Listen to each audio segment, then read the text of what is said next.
What's going on, Minecraft fans? My name's LukeTheNotable, and in this video, I'll be surviving 100 days in Minecraft Hardcore mode. If you've never heard of Hardcore Minecraft before, that's because it's exclusive to the Java version of the game, so it's only on computer. And this difficulty setting makes Minecraft way harder. It definitely earns the name Hardcore. But most notably, of all the rules with Hardcore Minecraft, probably the worst one is that if you die, your whole world is deleted. Doesn't matter if you put a ton of work into your farm or your walls are really high, if a creeper ends up creeping up on you, it's over. Again, this is only on the Java version of the game, so you'll have to play on computer if you want to try out hardcore mode. I ended up just going with a random world. No particular seed or anything like that. And now finally, here we are. Day number 1. I spawned in a forest biome which had both oak and birch trees, so at least I'll have a lot of material. But honestly, it doesn't really matter where we started. My objective is just to not die for 100 days. And you can not die anywhere. It was a very dense forest, so I was chopping for a while. I'll make it look decent eventually, but for now we're just going on survival, so I'm going with dirt windows. It might be 20%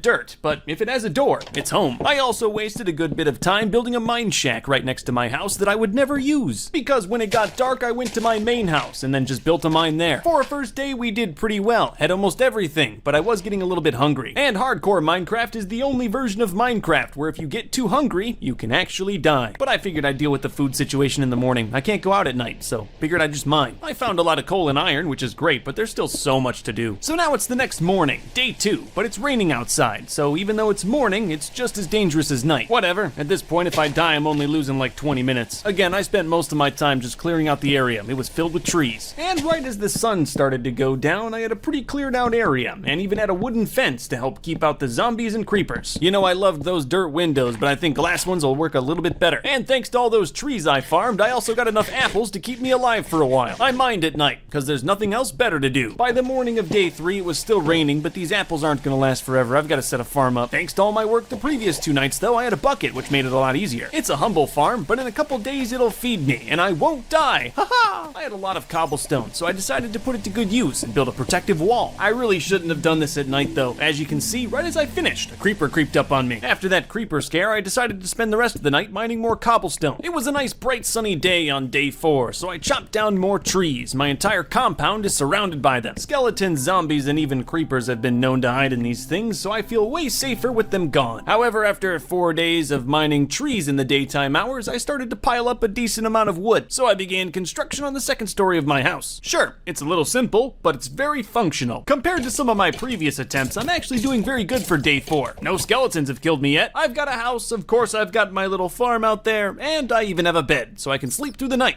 peacefully. Day 5, I was working on expanding the farm and also making it safe with these cobblestone walls. I did just the tiniest bit of exploring and found a nearby swamp, but I've been known to get lost, so I'm not gonna venture out too far. This time I had ventured a little bit too long, and it got dark on me, so the monsters came out. On hardcore mode, all of the monsters in the game not only spawn more often, but they're also more deadly, so I ran back home. Just never go out at night. This is not a joke. But again, thanks to some sheep who are tragically no longer living, I can just sleep through the night. All I did for the entirety of day 6 was farm trees. The tree cutting continued well into day 7, but by this point I kinda got it to a point where I was comfy. It did take a while, but I got a sizable chunk of land cleared out. No spooky stuff hiding here. Though ironically, as soon as I went into the forest, I could see that a skeleton was hiding in the trees. This is exactly why I'm clearing it out. Day 8, I'm back to exploring, but this time I have a boat and a little more knowledge of the surrounding area, so I probably won't get lost. I really wanted to find a village or town. They're one of my favorite aspects about Minecraft. I didn't find one. Didn't find anything actually. Mostly swamps. I still had some daylight left, so it's time for my first harvest. From here on out, I'll be eating bread. Farming definitely kept me pretty busy. Remember, if you don't eat, you die. I did not end up sleeping through the night day 8. Instead, I worked on making my mine a little bit more accessible. And now it's the start of day 9. I don't remember why I made a sign. I must have felt proud or something. Clearing the largest forest in the world has definitely given me a good amount of logs. So in the sweet daylight of day 9, I upgraded my house again. Clearing the forest takes a while, so moving up is way easier than moving out. And obviously it took all day, but I built up to the 4th story, which gave me a nice look of my land. Oh, you gotta know I slept up there. It's day 10, and I'm still alive. It's probably a good time to invest in some armor, even if it's just iron. On hardcore mode, you need it. Any one of those mobs in the right situation could easily kill me. I also expanded my wall and changed it all to stone, just to keep keep the monsters out better. At this point, the dream was to surround the entire area in a nice stone wall. Obviously, that was gonna take a while, but a stone wall surrounding my entire compound is gonna keep me very safe. By the end of the day, I got most of it done, but it doesn't have any torches on it, so it's still fairly dangerous out there. But I wasted no time and spent all night mining instead of sleeping. Thankfully, because I'm recording this, I can time out the night and day cycles pretty easily even underground.